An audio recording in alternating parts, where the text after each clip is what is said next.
Nacional Autónoma de México, Facultad de Contaduría, dado por Katia Juárez, Carlos Valadez e Iván Bravo, se enfrenta al equipo de debate del Instituto Tecnológico de Estudios Superiores de Monterrey, Campus Laguna, integrado por Imelda Flores. Ante cada bancada, pase conmigo a escoger al azar uno de los sobres.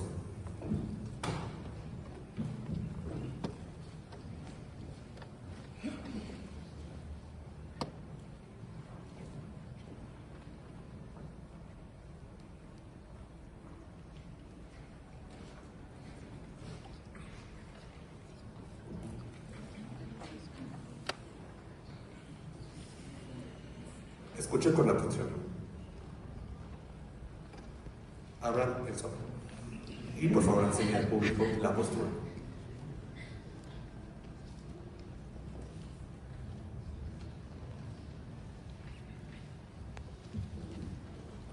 La Universidad TEC de Monterrey, Campus Laguna, defenderá la postura de Contaduría y Administración, defenderá la postura de contra.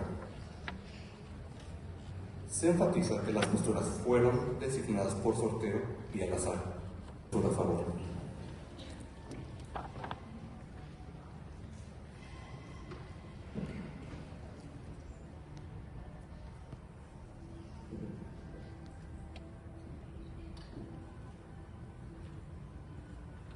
La industria manufacturera mexicana ha sido un pilar del crecimiento económico a lo largo de la historia moderna del país y ha desempeñado un papel fundamental para el desarrollo del comercio exterior, la creación de empleo y el bienestar económico. Milán, presidente de Consultores Internacionales, SC. Muy buenas tardes, miembros del jurado, bancada contraria y público en general. El día de hoy, la bancada representativa de ITESON Laguna defenderá la postura a favor, señalando que la creación de estímulos fiscales para la atracción de empresas multinacionales en el sector manufacturero sí es la mejor estrategia para incrementar la competitividad de México a través del nearshoring en el largo plazo. Grupo Bursátil Mexicano define el nearshoring como la estrategia empresarial que consiste en trasladar procesos, servicios y funciones de una zona a otra que tenga menor distancia geográfica. Este fenómeno cobra bastante relevancia en el contexto de México debido a su cercanía y relación con Estados Unidos, así como los factores competitivos que ofrece el país. En base a los datos de la Conferencia de las Naciones Unidas sobre el Comercio y Desarrollo, la industria manufacturera acaparó el 56.9% de la inversión extranjera en el primer semestre del 2023. La Secretaría de Economía calcula que llegan a un total de 400 empresas norteamericanas durante el 2023 y 2024 por el nearshoring, y la mayoría de estas empresas se clasifican también dentro de la industria manufacturera. No obstante, esta cifra sigue siendo una estimación potencial. Pero ¿cómo y de qué manera se pueden volver certeras estas inversiones? Con la creación de estímulos fiscales. De acuerdo al INCO, con esta medida habrá una mayor atracción de la inversión extranjera directa, un aumento de la productividad y la generación de empleos.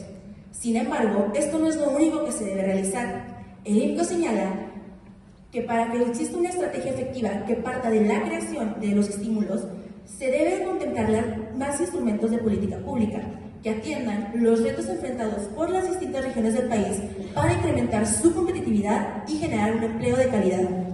De acuerdo a Deloitte, México aún se encuentra en una etapa muy temprana del nearshoring, pero el fenómeno evoluciona rápidamente y conlleva una expansión de las actividades manufactureras. Es así que, considerando la naturaleza efímera de este fenómeno, la oportunidad que representa, su historia dentro de la economía y su relevancia económica, todos los efectos y la incrementación de la competitividad del país, la creación de estímulos fiscales como primer paso sí representa la mejor estrategia nacional para maximizar los beneficios del nearshoring. Es cuanto.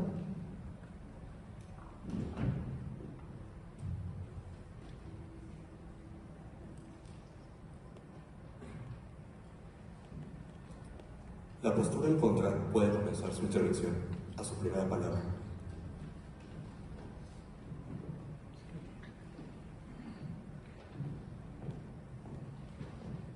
Durante los años 30 surgieron las primeras manufactureras en Tijuana, manufactureras que estaban respaldadas por estímulos fiscales.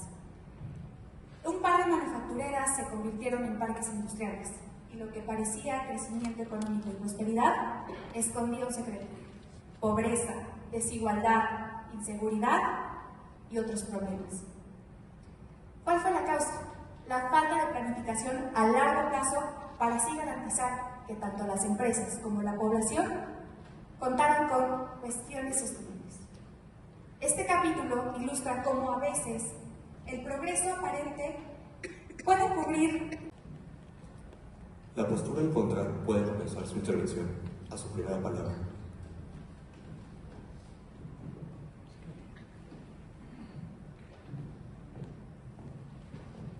Durante los años 30 surgieron las primeras manufactureras en Tijuana, manufactureras que estaban respaldadas por estímulos fiscales.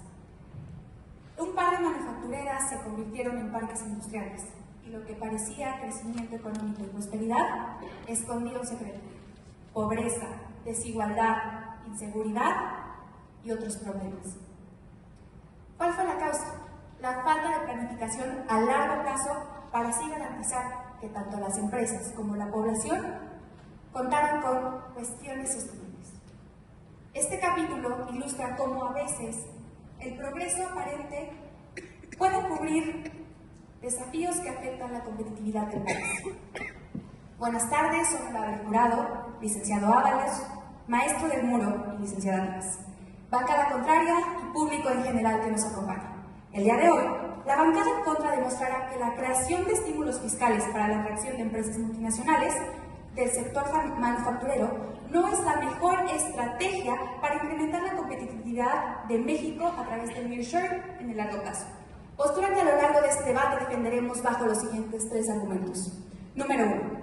La implementación de estímulos fiscales con el objetivo de atraer inversión extranjera directa, como evidenciado por el modelo Zonas Económicas Especiales en México, ha revelado limitaciones.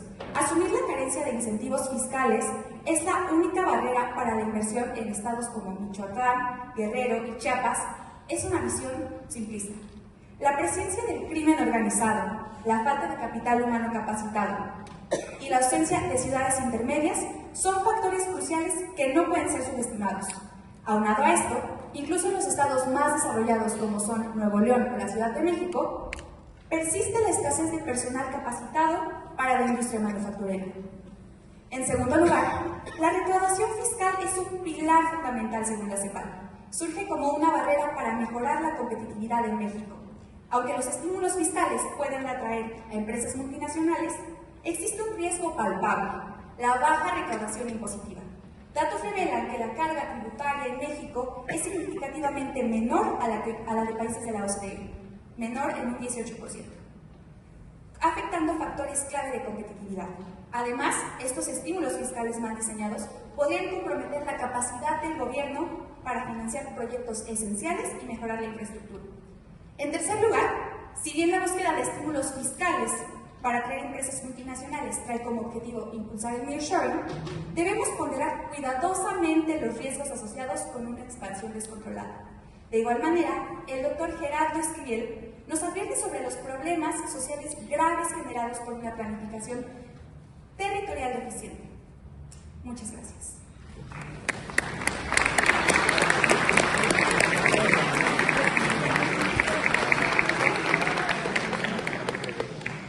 En la segunda etapa, réplicas.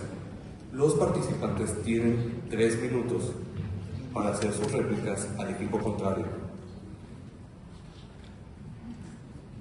Puede comenzar la postura a favor a su primera palabra. Muchas gracias, moderador. Si bien la bancada en contra menciona ciertas limitaciones de parte de los estímulos fiscales, es importante considerar el contexto histórico de lo que representa la industria manufacturera para el país. De acuerdo a datos del INEGI, en la actualidad representa más del 19% del PIB mexicano. Y aprovechando el fenómeno del nearshoring, En las regiones donde más se atrae el nearshoring. Cedo la palabra. Además, bancada, es importante ver las necesidades de las empresas. El nearshoring se ha convertido en un pilar del crecimiento de la economía mexicana. Y uno de los obstáculos, de acuerdo a Thornton 2023 en el panel Nearshoring, el panorama de México, uno de los obstáculos y debilidades de México para la atracción de empresas es la carencia y el alto costo del entrenamiento del personal que necesita. No obstante, los estímulos fiscales son una alternativa que por su misma definición pueden ayudar a abordar este problema. De igual manera, el Banco de México, en un estudio demostrando cuáles son las principales barreras para atraer inversión extranjera directa por medio del nearshoring en la actualidad, se señala que la falta de incentivos fiscales es una de estas principales limitantes, lo cual, abordado con los estímulos fiscales señalados por el Diario Oficial de la Federación hace un mes, será un catalizador para poder recibir el nearshoring dentro de estos flujos, ya que, como menciona Soldevila, uno de los probables beneficios que se verán gracias a la llegada del nearshoring será creación de 1 millón de empleos anuales por los próximos 10 años, así como un crecimiento del Producto Interno Bruto del país de 3.6 en el mismo periodo. Cedo la palabra. Además, en sus posturas iniciales, la bancada contraria menciona como un problema en la falta de personal capacitado. Si bien este dato es correcto, bancada, este empleo es empleo en obra especializada, bancada. La industria manufacturera usa un estilo de obra más coloquial o más simple, por lo que verdaderamente este dato no aplica en el sector manufacturero. Además de esto, es necesario ver el impacto que esto tendrá, ya que el PIB, la inversión crecería de un 7.4% al año y equivaldría al 28.6% del Producto Interno Bruto, su máximo histórico, de acuerdo con Deloitte. Es cuanto, moderador.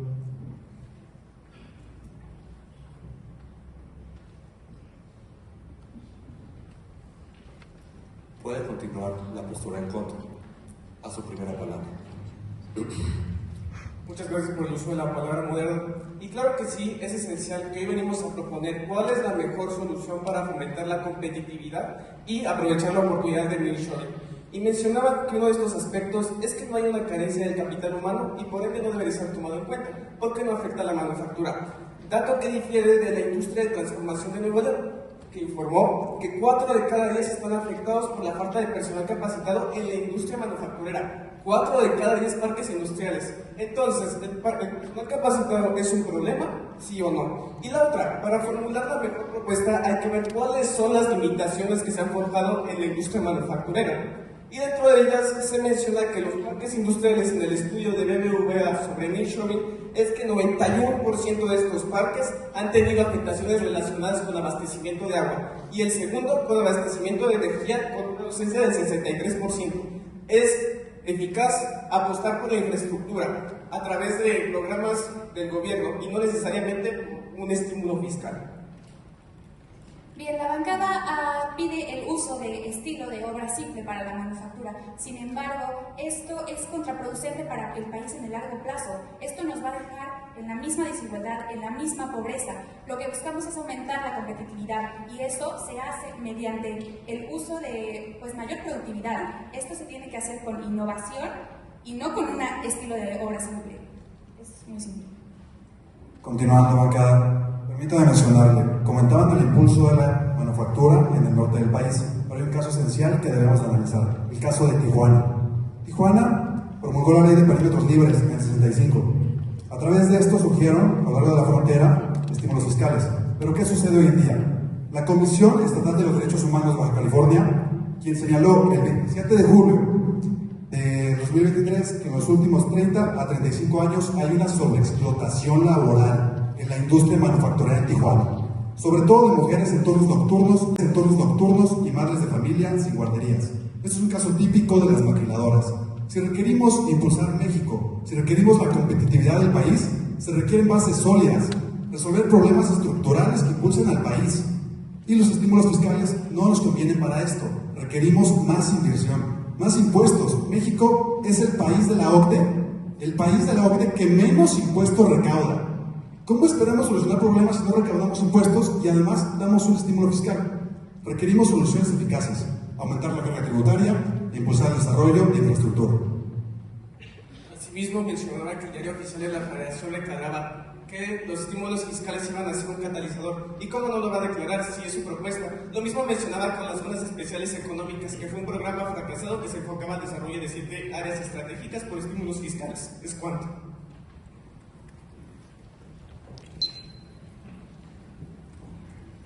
En esta tercera etapa, interrogatorio, las posturas deben elegir a un miembro del equipo que contará con 2 minutos para interrogar a la bancada contraria.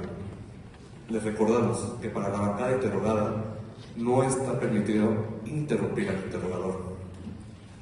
Comienza la postura a favor. a su primera palabra. Todo el interrogatorio será dirigido por la ciudadana Katia. Bancada menciona como la mejor estrategia la inversión en infraestructura e innovación. ¿Es esto correcto? Ok, bancada, ¿me puede decir, el nearshoring es un fenómeno con un plazo indefinido o es un plazo definido?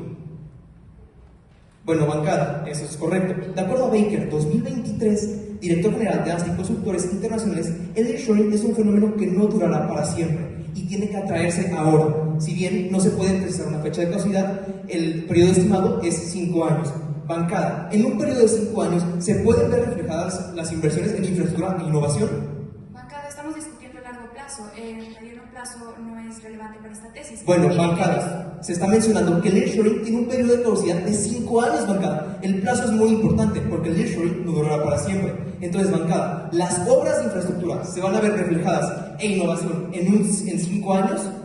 Bancada, ¿está dispuesto a sacrificar la competitividad del país por atraer estas empresas? Bancada, esa no es la tesis. La tesis es la mejor estrategia para atraer nearshoring, para incrementar la competitividad del país a través del nearshoring. El nearshoring se puede caducir en un periodo de 5 años, bancada. Entonces, repitiendo la pregunta, ¿la infraestructura puede ser la mejor estrategia si no se va a reflejar en un periodo de 5 años? ¿Y cómo estas empresas van a venir si no hemos resuelto problemas de educación? Bueno, bancada, los estímulos fiscales, como si no eran las posturas iniciales, atacan problemáticas que impiden que las empresas puedan venir a México, bancada.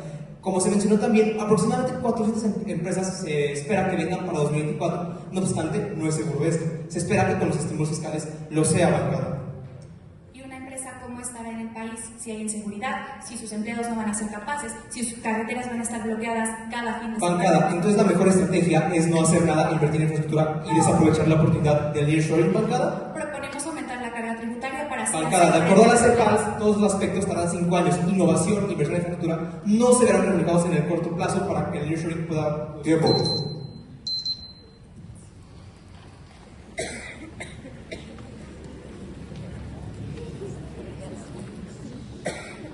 Adelante, bancada de corte, a su primera palabra.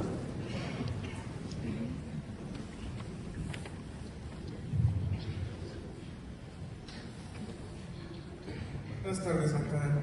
El interrogatorio dirigido a todos. Bancada, entre los factores más importantes para generar competitividad está la gobernanza, la economía estable, el sistema político funcional y sistemas de derecho. ¿El sistema político funcional y sistemas de derecho confiable? ¿Sí o no? Sí, bancada. Claro que sí, lo que menciona coincide con la publicación ¿Por qué medimos la competitividad? Del INCO. Ahora bien, bancada, retomando los factores que anteriormente le he mencionado, de acuerdo a su investigación, ¿México es un país con altas deficiencias en estos rubros de competitividad? ¿Sí o no? Bancada, como se mencionaba, de acuerdo al Banco de México, existen diversos rubros y México se enfoca en la Y retomando estos rubros, ¿sí tiene una vulnerabilidad? ¿Sí o no? Tiene cierto nivel de vulnerabilidad, pero la ventaja competitiva de México... Muchísimas gracias por mencionar que sí hay una vulnerabilidad marcada. En estos rubros, claro que existe. El INCO menciona que el país pierde posiciones en el índice de competitividad internacional 2022 debido a la disminución de la libertad económica y el deterioro de la independencia del Poder Judicial. Ahora, bancada, observando la relevancia de estos factores para generar competitividad y de la gran área de oportunidad que tiene México para invertir en estos rubros, ¿cómo es que los estímulos fiscales subsanan estos retrocesos competitivos? Mediante la capacitación de personal, además de que existen diversos factores que Una pregunta, bancada. ¿Cómo invertir en personal mejora la gobernanza del país? Bueno, bancada, el personal es la capacidad de las empresas para generar productividad. Se prevé que con el Gobernanza nacional. Bueno, permítame aclarar la pregunta, bancada. Agradezco su respuesta. Sin embargo, los estímulos fiscales tienen cero incidencia en la gobernanza, cero incidencia en los sistemas de derecho confiables y cero incidencia en el sistema de política funcional. Basado en todo esto, ¿cómo es que defiende que podemos subsanar estas deficiencias? Esto se defiende ya que en el contexto de la tesis se está hablando de qué manera se puede aprovechar los flujos de nearshoring en un plazo de 3 a 5 años. Claro que sí, se pueden asegurar formando un mejor sistema de justicia para las empresas. Tiempo.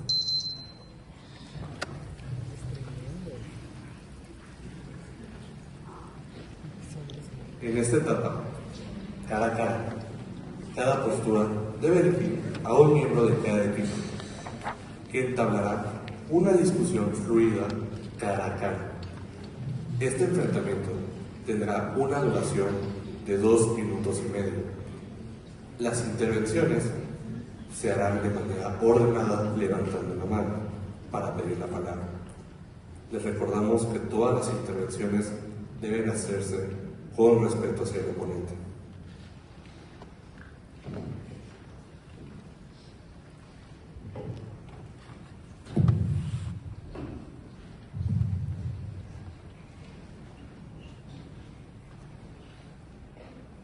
A su primera palabra, postura. Muchas gracias, moderador. Muchas gracias, moderador. Bancada contraria, menciona que la estrategia de competitividad actual en México es ineficiente. No obstante, hay que aclarar que de acuerdo a datos del INCO, esta competitividad se ha caracterizado y ha traído las olas de inversión extranjera directa en los últimos 20 años y es la forma en que se prevé que llegue. Bancada, permítame mencionarle que de acuerdo con INCO, México obtuvo la posición 37 de los 43 países evaluados en el índice de competitividad. Solo 6 lugares faltaron para que México fuera el país menos competitivo, a pesar de los estímulos fiscales. Bancada a favor. No obstante, hay que considerar esto dentro del contexto de la tesis, que se está rebatiendo de qué manera se puede aprovechar esto en relevancia con el nearshoring. En un plazo de 3 a 5 años, elementos como innovación y educación no son viables de acuerdo a la CEPAL. Bancada, ¿cómo no van a ser viables? Las condiciones estructurales de México no son las adecuadas. Por el contrario, la OCDE señala que México solamente recauda 16.7% de su PIB, mucho menos que el promedio de la OCDE, que es el país que menos recauda el porcentaje de PIB de impuestos. No obstante, se está hablando de cómo se puede traer nearshoring al país, bancada, aprovechando este fenómeno. Ya ha estado llegando, de qué manera se puede asegurar y así permitir la competitividad de México con los estímulos fiscales. Claro, bancada, invirtiendo en infraestructura, requieren primero cumplir condiciones como la viabilidad del agua, la posibilidad de distribución energética, las carreteras. ¿Cómo esperamos que lleguen empresas si no tenemos condiciones infraestructurales básicas? Bancada, de acuerdo de hoy, se debe de asegurar la llegada de estas inversiones. Y si bien es importante invertir en infraestructura, primeramente tienen que llegar las empresas y se tienen que asegurar que vayan a venir, porque el fenómeno de nearshoring tiene caducidad. Por supuesto, bancada, pero hablamos de largo plazo. ¿Cómo esperamos que México sea un país competitivo en el largo plazo si ni siquiera tenemos las condiciones estructurales básicas? Y ahora recaudamos muy poco, y a pesar de eso están proponiendo estímulos fiscales. Un largo plazo a partir de 3 años de acuerdo al contexto de la tesis, y con esto se tienen que asegurar las inversiones por medio del nearshoring para asegurar la competitividad del país. Bancada, ¿qué preferimos? ¿Un proceso momentáneo como el nearshoring o preferimos una estabilidad a largo plazo? Solucionar condiciones estructurales, mejorar el país e impulsar el desarrollo a largo plazo. Dentro del contexto, lo que necesitamos son incentivos y estímulos fiscales, ya que de acuerdo a BBVA, los propuestos por el área de la Federación, 6 de los 10 entran en las industrias más competitivas del país.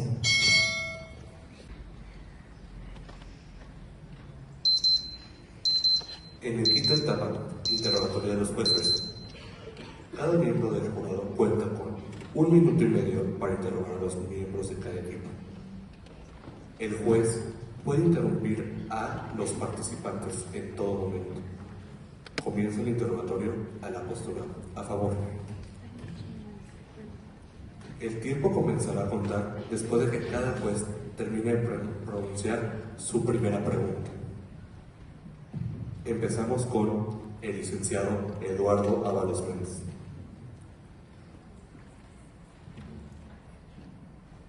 Buenas tardes.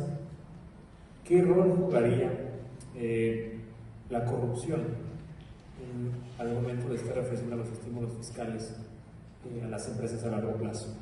Sabemos que México es uno de los países que tiene peores índices de corrupción y si nosotros damos beneficios desde ahorita, ¿cómo nos va a impactar a largo plazo?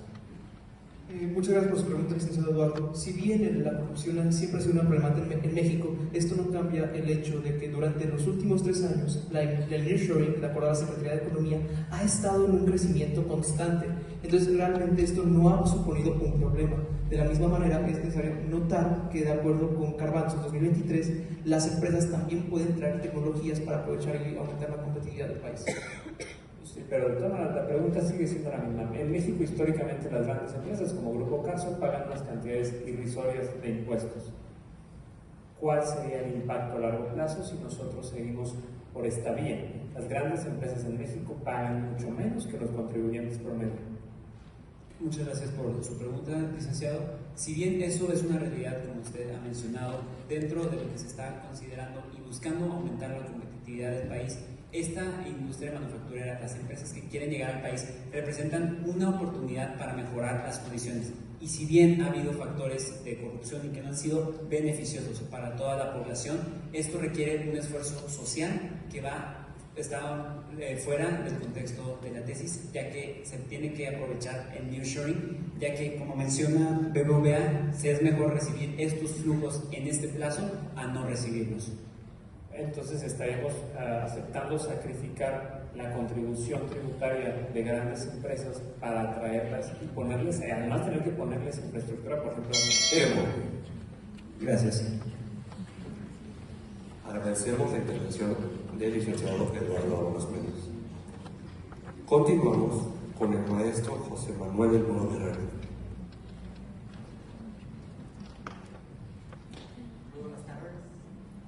¿Se escucha?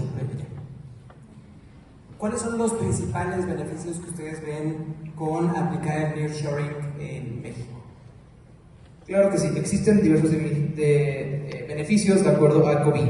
La economía mexicana podría crecer 3.7% al año, tras solo crecer 2.6% anual en las 2 últimas décadas. Además, la inversión crecería 7.4% al año y equivaldría al 28.6% del Producto Interno Mexicano. Asimismo, la inversión crecería 7.4% al año y equivaldría al 28.6% del PIB en su máximo histórico. Voy a continuar. Han hablado de incentivos fiscales. ¿Cuáles son los incentivos fiscales que mayormente caracterizarían al país para atraer al nearshoring? Poniendo como referencia el último decreto, estos estímulos fiscales, de acuerdo a la INCO, constan en reducir la cantidad de ICR y apoyar a las empresas en la capacitación del personal. Estos también incluyen, como mencionaba mi compañero, 25% de la deducción relacionada con capacitación del personal y la inversión tanto de la empresa como del gobierno para mejorar la infraestructura, todo partiendo del estímulo fiscal. Esos incentivos fiscales serían para empresas extranjeras. ¿Cómo hacer una compensación a través de incentivos fiscales a empresas mexicanas? Muchas gracias. De acuerdo al INCO, ya se está trabajando para que no haya un efecto negativo en la competitividad del país y esto se prevé que pueda quedar resuelto en los próximos meses. Y finalmente, ¿cómo establecer mecanismos para que esas... Gracias. Gracias. Agradecemos la participación del maestro José Manuel del Muro Guerrero. Continuamos con la licenciada Erika Díaz Aguirre.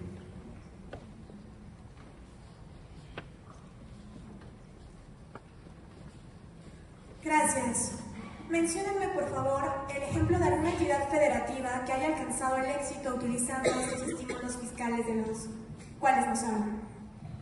Muchas gracias por su pregunta, licenciada. Si bien ya se ha aplicado este modelo previamente, en el contexto que se está considerando, esto es un elemento nuevo y de acuerdo al subsecretario de Hacienda se prevé que pueda haber un aumento hasta de $20,000 millones de la llegada de inversión extranjera directa.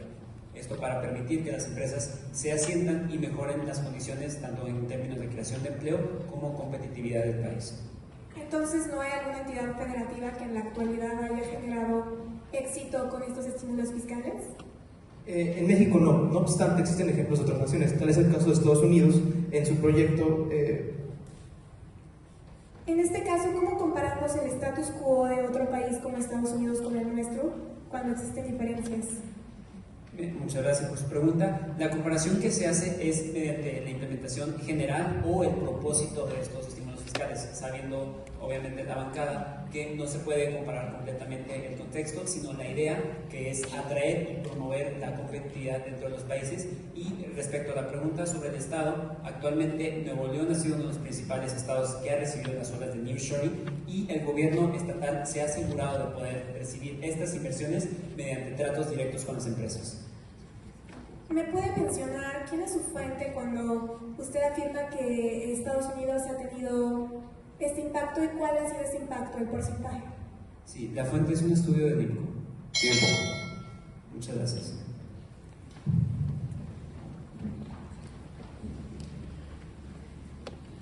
Agradecemos a la licenciada Erika Díaz Villar. Ahora procederá el interrogatorio a la postura en contra. Comenzamos con el licenciado Eduardo Álvarez Pérez. Buenas tardes, bancada. Si bien nos mencionan que se tienen que hacer estrategias, las que han mencionado son a largo plazo, México históricamente es malísimo para dar seguimiento a proyectos a largo plazo, y que ahorita tenemos la oportunidad geopolítica y geográfica para poder aprovechar esta situación, y que México tiene un atraso tecnológico muy fuerte y educativo muy fuerte.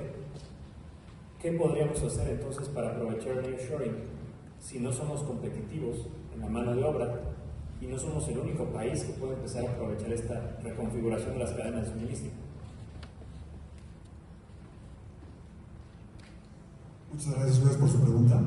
Permítame empezar mencionándole que justamente el nearshoring es un proceso muy importante para México, es una oportunidad única, y lo que buscamos nosotros con nuestra postura es demostrar que requerimos primero condiciones como acceso a una buena infraestructura y a un suministro seguro de insumos clave, como es el agua, gas y electricidad, así como una intensa promoción de desarrollo sustentable.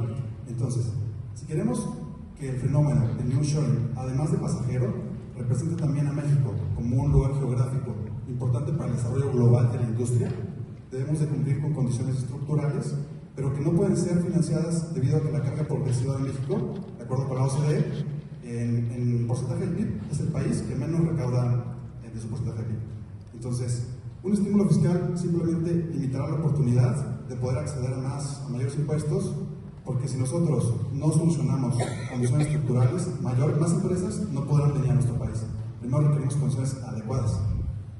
¿Cuánto invirtió México en infraestructura este sexenio? 600 millones de pesos. 600 mil millones de pesos. ¿El porcentaje del PIB? Porque 600 mil millones de pesos suena mucho, pero el porcentaje. ¿En educación cuánto se invirtió? Por ejemplo, respecto a la orden, el porcentaje que recibe México del PIB es Tiempo. Agradecemos la intervención del licenciado Eduardo Álvarez Méndez. Continuamos con el maestro José Manuel del Poder.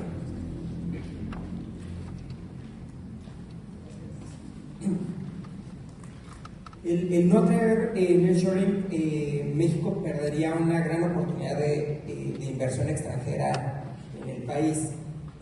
¿Cuáles son las alternativas en caso, en la postura que usted está señalando, la tesis en contra, cuáles son las alternativas para el país para tener un mejor crecimiento? Claro que sí, maestro. Claramente al no atraer el nearshoring sí se perdería una oportunidad de oro para México. Sin embargo, el mejorar las condiciones para las empresas multinacionales nace de saber escucharlas. Y dentro de esa escucha se ve el caso de 2021 de General Motors, que mencionaba que si México no tenía un marco jurídico enfocado en la sostenibilidad y energías renovables, ya no iba a dirigir más inversión a este país. Por el contrario, iba a apostar por países que verdaderamente siguieran su misión y su visión, como lo eran Brasil y Estados Unidos. Entonces, basta con dar pasos desde las legislaciones que no toman un tan largo tiempo en medir como los resultados de los estímulos fiscales. Desde ahí se puede apostar. Y no estamos diciendo que el nearshoring no sea una oportunidad, sino la mejor forma de apostar por ello es escuchar a la empresa y no optar por estímulos fiscales.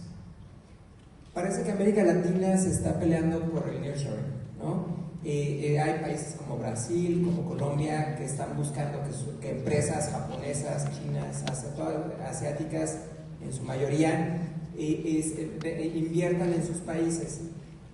¿Por qué no buscar esas estrategias? Por supuesto, nosotros entendemos que debemos buscar esas estrategias y por eso proponemos que se deben hacer reformas en el entorno regulatorio.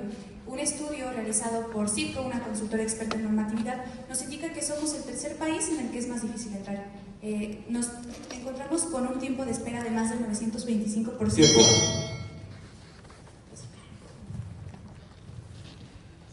Agradecemos la participación del maestro José Manuel del Poder. Finalizamos con la licenciada Erika Díaz Villar. Claro, ¿podrían aclararme? Hace un momento mencionaron que era necesario subir la carga tributaria, sin embargo no dejaron claro ¿A quién habría que subírsela y en qué porcentaje sería? Sí, pues, muchas gracias por la pregunta. Hemos estudiado en otras ocasiones acerca de los impuestos progresivos en México y la tabla de ICR hemos notado que los grandes contribuyentes muchas veces su porcentaje, incluso en porcentaje, pueden pagar más las personas asalariadas o personas físicas con actividad empresarial que los grandes contribuyentes en porcentaje. Entonces México tiene un área de oportunidad en la parte, primero, de gravar la herencia. Es un área de oportunidad. Después que el grabar a los grandes contribuyentes, la tabla de porcentaje aumente a quienes tienen mayor ingreso. De igual manera, recordemos que somos un país que tiene a gran cantidad de la población económica activa en el sector informal, por lo que proponemos que también se deben reforzar los esfuerzos para aumentar y para atraer a estos contribuyentes al sector formal. Gracias. Mi segunda pregunta es, respecto al análisis que hace un momento nos estaban compartiendo, ¿cómo voy a hacer si las multinacionales ya no quieren venir a México si no les doy esos estímulos fiscales? Además del último argumento que nos mencionaron. ¿Cuál es la propuesta, además de escucharles? La propuesta, nuevamente reiteramos, es fijarse en lo que solicitan. Por ejemplo, la presencia del crimen organizado ha sido una limitante en la efectividad de los estímulos fiscales para que lleguen las transnacionales en estados como Michoacán, porque aunque se den los mejores beneficios fiscales, si hay una circunstancia que impide la operación diaria y implica un mayor costo en las operaciones de las multinacionales, pues entonces no van a llegar las empresas por Tiempo. Agradecemos a la licenciada Erika de Seguida por su intervención. Finalizando el interrogatorio de los jueces, comenzamos con la sexta etapa, debate libre, donde ambos equipos cuentan con un tiempo de 5 minutos para entablar una discusión fluida en estilo de debate libre. Las intervenciones se harán de manera ordenada, levantando la mano para pedir la palabra. Es necesario que existan intervenciones por ambas partes. Comienza la postura a favor a su primera palabra. Es interesante que la bancada contraria menciona el escuchar a las empresas. No obstante, bancada, como se mencionó previamente, de acuerdo al Banco de México, la necesidad y lo que buscan las empresas y la segunda necesidad más apremiante es los incentivos fiscales, bancada. Se está escuchando a las empresas con esta estrategia. Acá el voto. Yo acá lo invito a que si continúan defendiendo los estímulos fiscales, den un ejemplo de éxito, porque dicen que no puede dar un ejemplo de éxito porque el nearshoring es nuevo. Yo le pregunto, Toyota lleva apenas un año aquí, el nearshoring no es nuevo, su potencial de llegada se incrementó, pero es un fenómeno nuevo. ¿Tiene el caso de éxito de estas políticas? Acá a favor. Sí, bancada, sí los hay y es el aumento en la competitividad de los países. También es muy interesante que la bancada en contra menciona la estrategia de reformas del entorno regulatorio y de un incremento en la infraestructura como propuestas viables. No obstante, estas históricamente no han estado presentes en el país y de acuerdo al presupuesto de egresos de la Federación se prevé una disminución de hasta el 22% en inversión física, por lo que se tienen... Bancada, por supuesto, le mencionamos el tema de reformas en el entorno regulatorio, ya que usted menciona que el nearshoring tiene una fecha de caducidad de 5 años. ¿Y cómo vamos a lograr que las empresas vengan si tenemos un tiempo de 95 veces más largo que cualquier otro país en Latinoamérica? Bancada contraria, ustedes cuestionaron anteriormente qué preferimos, el nearshoring o la competitividad de México. Sin embargo, es importante recordar que la naturaleza de esta tesis es argumentar cuál es la mejor estrategia para incrementar la competitividad de México a través del nearshoring. Bueno, acá no preguntamos qué prefieren ustedes, preguntamos qué prefieren las empresas.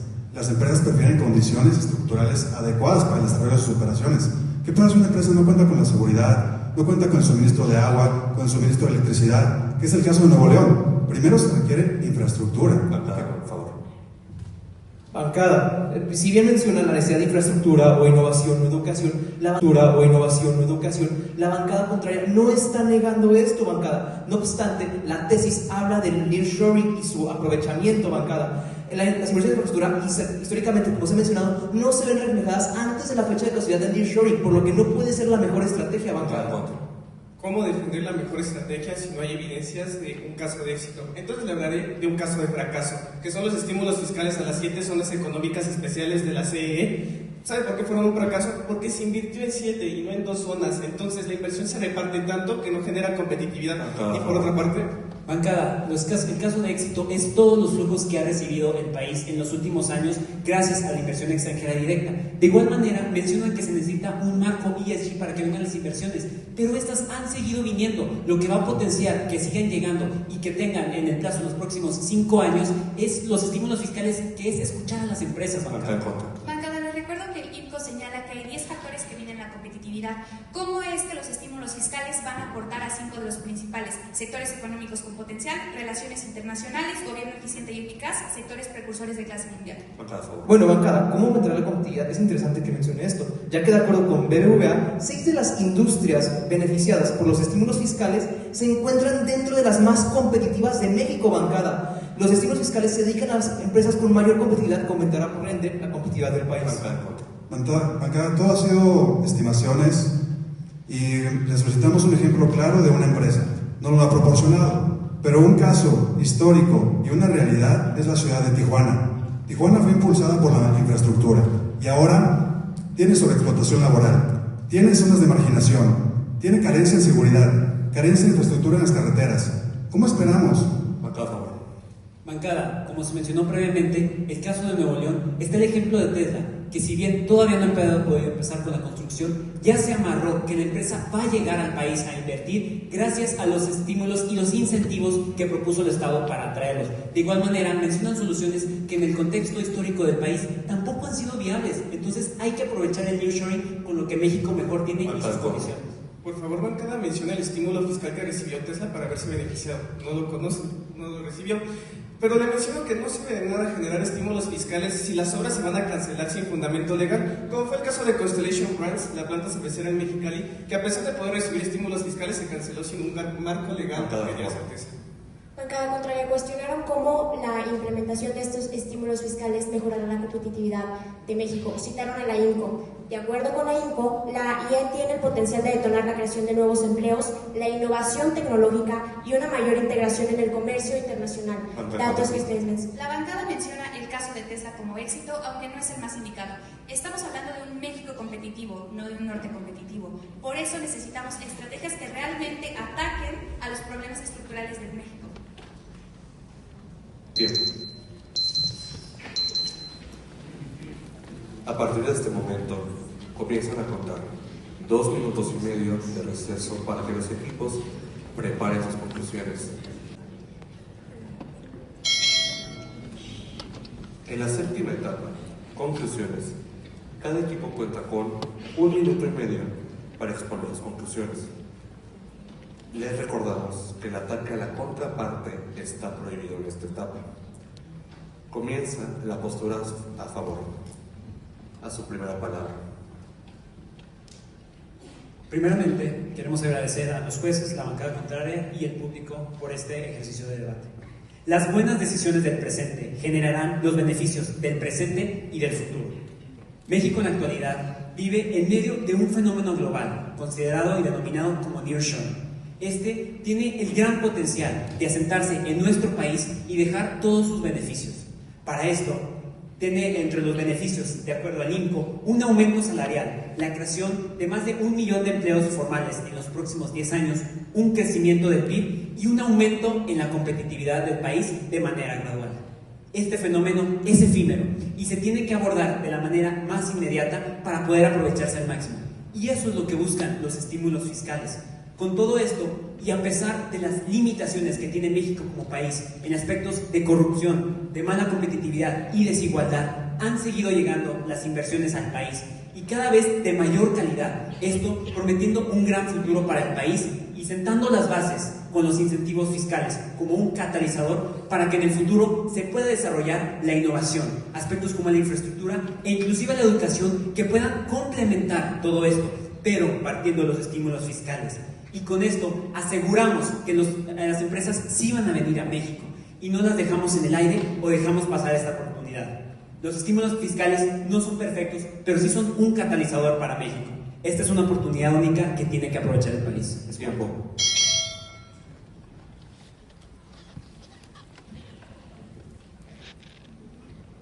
Continúa la postura en contra. A su primera palabra. Comenzamos este debate contando una historia. que demuestra cómo el progreso aparente puede encubrir desafíos que afectan la competitividad de México. En este debate, defendemos que los estímulos fiscales no son la mejor estrategia para promover la competitividad de las empresas en México. Por el contrario, requerimos de escuchar atentamente cuáles son las problemáticas que enfrentan las multinacionales hoy en día. Y de esta forma, el invertir en el aseguramiento de suministro de agua, invertir en la generación de energías sustentables, así como en la generación de un marco normativo y una gobernanza que dé certeza a las empresas multinacionales. Asimismo, la baja recaudación impositiva, según la CEPAL, es una barrera clave para mejorar la competitividad. Aunque los estímulos fiscales pueden atraer inversiones, el riesgo de comprometer la financiación gubernamental y la infraestructura es real, especialmente con una carga tributaria significativamente menor a la de la OCDE. Finalmente, en cuanto al impulso del nearshoring, se deben sorpresar cuidadosamente los riesgos de una expansión descontrolada. Como advierte el doctor Gerardo Esquivel, problemas sociales graves como la presión migratoria, la creación de cinturones de miseria, entre otros, podrían surgir. La inversión integral en una infraestructura, clústeres y servicios logísticos, propuesta por el Instituto de Investigaciones Económicas de la UNAM, asegura que no solo las inversiones efectivas, sino que también traerán un desarrollo.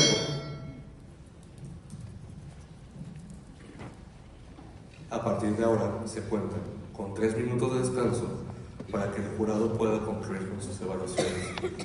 Les pedimos a todos los participantes mantenerse en silencio dentro de la sala. En esta última etapa, cada juez cuenta con un tiempo de 3 minutos cada uno para exponer sus observaciones a los equipos. Les pedimos a los participantes mantenerse en silencio con el fin de que puedan escuchar las retroalimentaciones. Empezamos con el licenciado Eduardo Valenzuela. Antes que cualquier otra cosa, muchas felicidades a ambas bancadas. Es un ejercicio muy valioso y un gran esfuerzo que hicieron. Hay algo que creo que a veces se nos olvida tomar en cuenta en la vida, que es el lenguaje corporal. Se nota su nerviosismo mucho más que en el de ellos. Se ve desde cómo movían las manos, cómo se movían las piernas, cómo se paraban. Y la comunicación no verbal tiene un peso muy fuerte. Honestamente, yo creo que tuvieron mejores argumentos ustedes, pero la manera de comunicarlos no fue la mejor. Porque creo que de este lado se comunicó bastante bien. Siento que se fueron por lo fácil, que era nada más criticar la postura de ellos en lugar de decir por qué el punto de vista de ustedes era mejor, porque puedes pegar al mismo tiempo que das propuestas, ¿no? Siento que se fueron un poco cómodos ahí. Hubo ciertos momentos en que creo que también rayaban en la arrogancia. También hay que tener cuidado en eso, ¿no? Pueden ser arrogantes contra ellos, pero contra nosotros tienen que quedar bien. Entonces, eso es lo que también tienen que cuidar, ¿no? Sí, me frustró un poquito que los veía hasta en el debate que fue frente a frente, casi acabaron, o sea, lo estaban arrinconando, casi acabaron encima de la mesa. Entonces hay que estar conscientes de eso, de nuestro lenguaje corporal habla mucho, y si yo tengo todo regado por la mesa, pues también eso, también a nosotros nos comunica. Ellos tienen más orden, vean, se veía cómo movían las hojas, cómo nada más tomaban notas, todo eso comunica. Y es importante hablarles a ellos, pero nosotros somos los que calificamos. Como ahora ellos no pueden hablar y no pueden hacer ruido, no generan una presión en nosotros. Cuando ellos pueden hablar, a nosotros como jueces nos presionan. Entonces, como ahora tenemos ese factor, su principal enfoque debería haber sido acá. ¿Sí? Entonces creo que en algún momento se les olvidó, y hubo momentos en que literal no dieron la espalda, ¿no? Acá se maneja un poco mejor, como que sí tratan de hablar con los jueces. Entonces creo que fue un ejercicio muy interesante, de mucho aprendizaje para ambas partes. Y mi retroalimentación final sería: observemos mucho el lenguaje corporal, porque como comunica el 70% de lo que nosotros decimos. Entonces creo que ahí puede hacer una gran diferencia. Muchas felicidades.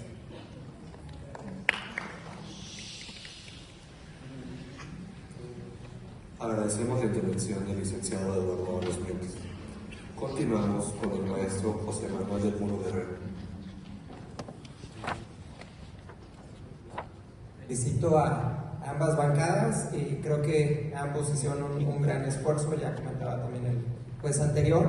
Igualmente creo que vi un gran desarrollo de ambas bancadas. Creo que son posturas muy importantes porque son decisiones para el país, ¿no? Entonces, para la bancada de Laguna, igualmente creo que también coincido con el lenguaje corporal. Creo que por ahí hay oportunidades de mejora. Por ahí también vi, por ejemplo, en el control y en la seguridad que se debe tener al hacer los argumentos.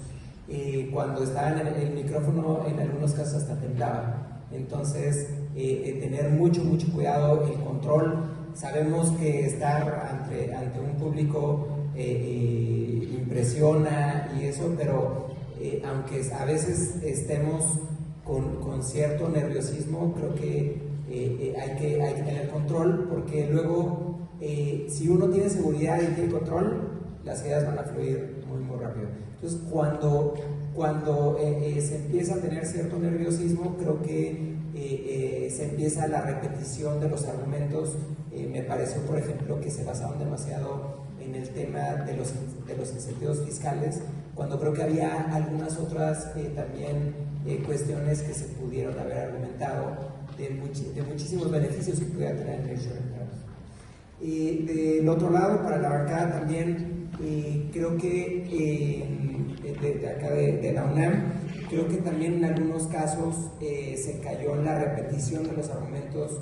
Creo que hubo repetición, sobre todo en la parte de competitividad, centrándose en un solo argumento, pero yo acá lo que le recomiendo es que buscar otro tipo de argumentos, buscar más amplios, buscar cuáles son los elementos que van teniendo diferente magnitud. Si bien la competitividad es un elemento muy importante, hay que ver también y desagregar. Por ejemplo, la competitividad tiene muchos pilares, entonces pues el desagregar esos pilares me parece que pudo haber sido también tener otras argumentaciones. Y bueno, también creo que igual coincido en la seguridad que mantuvieron. Y también me gustaría recomendarles que cuando estén dando los argumentos, sea también con una base un poco más con datos también, ¿no? Porque en algunas ocasiones se quedaban también como en algunas cuestiones como, bueno, pues que va a bajar la competitividad, pero sí ver quizás cuestiones, por ejemplo, de pobreza también, creo que por ahí pudieron haber incrementado. Agradecemos la participación del maestro José Manuel del Muro de Verde. Finalizamos con la licenciada Erika Díaz Aguilar. Claro, aprovecho la oportunidad para aclarar por ahí algo de mi semblanza. Yo soy campeona nacional de oratoria por el Tribunal Electoral del Poder Judicial de la Federación. Nada más, era ese punto. Ahora sí, tengo mucho que decir, voy a intentar ser breve. Primero, ambos equipos hay que trabajar la buena escucha activa, solo con la práctica se genera. Contesten lo que se les pregunta. Si te pregunto, ¿de qué color es el caballo blanco de Napoleón? Obvio, es blanco. Escuchen lo que se les pregunte y no me contesten con otra pregunta. Ojo, ¿qué es la argumentación? Argumentar no solamente es dar una afirmación. Si yo digo que esto es rojo, tengo que decir por qué es rojo. Eso es argumentar. Es explicar, esto lo aprendí con una campeona mundial de debate. Ella decía, saber argumentar es contestar al mayor número de por qué ha sabido y por haber, convenciendo al otro. Convencer es vencer. Vencer con conocimiento, vencer con argumentos. Eso es convencer. Tips, hay que generar un buen orden de argumentos, de mayor a menor impacto, porque ¿qué pasa? Tenían buenas ideas, tenían buenos argumentos, pero el tiempo no les permitió compartirlos, porque parecía que empezaban con los de menor impacto. Entonces hay que cuidar ese orden, por favor. ¿Qué más? Hay que trabajar de ambos lados el lenguaje no verbal. Hace un momento mencionaban mis compañeros de forma efectiva que el lenguaje no verbal es muy importante. Hay dos ciencias. Una se llama paralingüística. La paralingüística es la ciencia que estudia aspectos no semánticos de la voz, el ritmo, la dicción, la entonación, la velocidad, etc. Hay una ciencia que está apoyada estudios matemáticos, se llama cronémica, es la ciencia que estudia el ritmo con el que hablamos, qué tan rápido.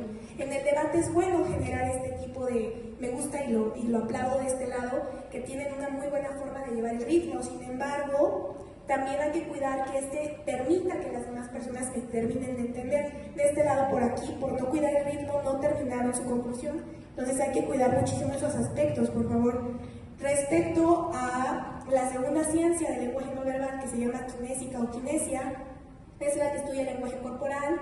Esta ciencia es muy importante. El doctor Paul Ekman, investigador de la Universidad de California, afirma que el 93% del éxito de la comunicación radica en el lenguaje no verbal, al igual que el doctor Albert Mehrabian.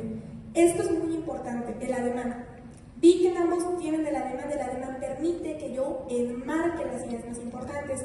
Funciona como un resaltador, como cuando tenemos un paper y resaltamos en amarillo las ideas importantes.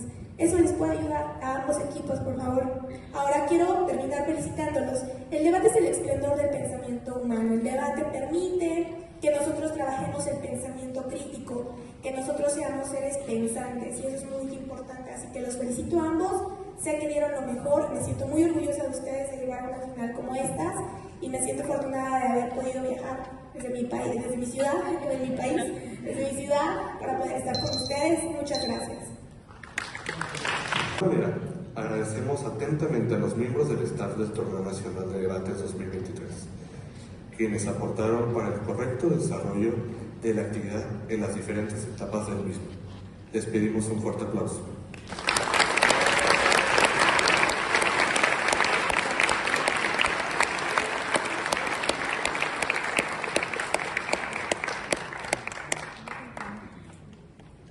Ahora, procederé a mencionar las faltas que se sancionaron durante el presente ejercicio de debate.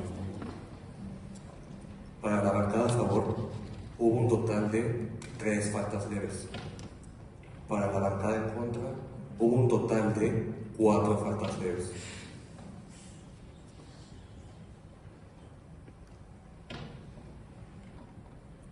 A continuación, pasaremos a dar los resultados obtenidos durante este debate, recordando que la decisión de los jueces es inapelable. La postura a favor obtuvo un puntaje de 88.5 puntos, mientras que la postura en contra obtuvo un puntaje de 91.5.